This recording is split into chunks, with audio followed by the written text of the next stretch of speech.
যে অভিশাপ নিয়ে ছাত্রদের এই রাজনৈতিক দলটার আত্মপ্রকাশ ঘটেছে, আমি জানি না যে তারা আসলে ভবিষ্যতে দেশের কি করবে।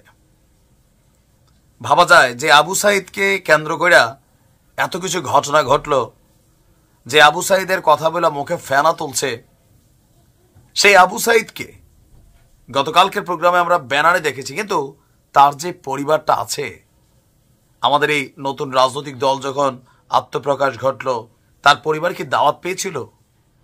সার্জিস, হাসনাত, নাহিদরা আজকে যারা কেউ প্রধানমন্ত্রী হবার পথে উপদেষ্টা হয়েছেন, বাংলাদেশে তারা নাম যশ খ্যাতি পেয়েছেন, অনেক স্বপ্ন দেখছেন, কিন্তু সেই আবু সাইদের পরিবারের খবরটা কি? আবু সাইদের ভাই একটা স্ট্যাটাস দিয়েছে, আমার কাছে আশ্চর্য লাগছে। ইভেন এটা ফিলও হচ্ছে যে এরা আগামী দিনে বাংলাদেশকে লিড করবে। এই নগদে জুম্মা 8 দিন, এখনই অবস্থা। আর শেখ হাসিনার পতনের পিছনে একটা কারণ ছিল মুক্তিযোদ্ধা, একটা ডায়লগে পতন হয়েছিল। আর এখানে এসে আমরা কি দেখছি? আপনি দেখেন, আবু সাইদের ভাই আবু হুসেইন তিনি একটা পোস্ট করেছেন গতকালকে। তিনি লিখেছেন, মনে অনেক দুঃখ ব্যথা নিয়ে পোস্ট করতে বাধ্য হলাম। সকল শহীদদের প্রতি সম্মান রেখে বলছি, বৈষম্য বিরোধী ছাত্র আন্দোলনের নেতৃত্বে নতুন রাজনৈতিক দলের আত্মপ্রকাশ অনুষ্ঠানে অন্য শহীদদের মাধ্যমে আমন্ত্রিত হয়েছি। কেন?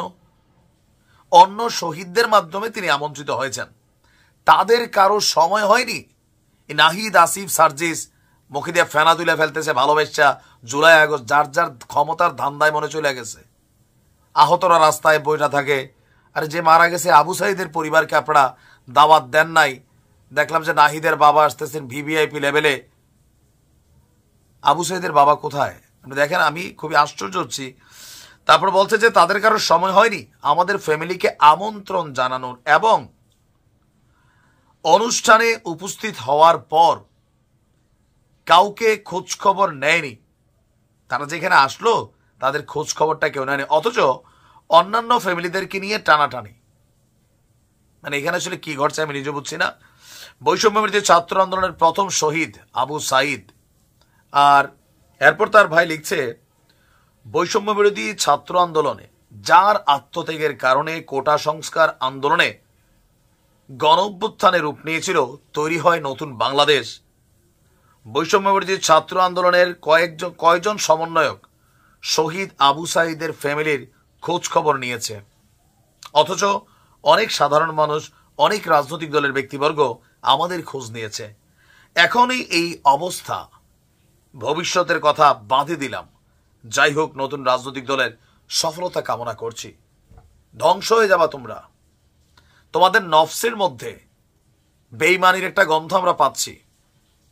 আহত ছাত্ররা রাস্তায়, তারা চিকিৎসার জন্য চিল্লাচ্ছে, সার্জিসরা দায়িত্ব ছেড়ে দিচ্ছে।